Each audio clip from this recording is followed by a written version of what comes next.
PCOD awareness month म्हणून साजरा केला जातो.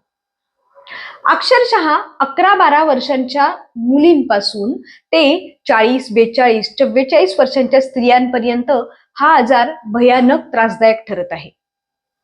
आधी ज्या आजाराचे नामोनिशाण नव्हते तो आजार सध्या इतकं अक्राळ विक्राळ स्वरूप का घेत आहे? पीसीओडी म्हणजे नेमकं काय? पीसीओडीची ट्रीटमेंट नेमकी कशी करायची? तो का होतो? अशा अनेक प्रश्नांची उत्तरं आपण बघणार आहोत ह्या व्हिडिओच्या सिरीज मधनं. आज आपण बघणार आहोत की पीसीओडी म्हणजे काय.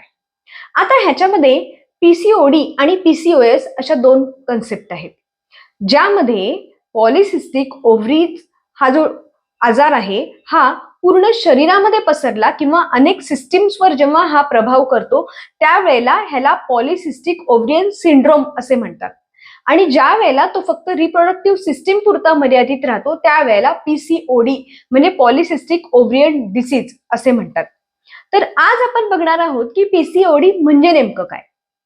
पीसीओडी म्हणजे पॉलिसिस्टिक ओव्हरियन डिसीज.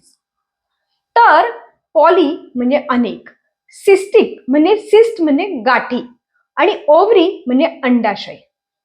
तर जेव्हा स्त्रियांच्या अंडाशयामध्ये अनेक गाठी तयार होतात त्यावेळेला त्या आजाराला पीसीओडी किंवा पीसीओएस असे म्हणतात.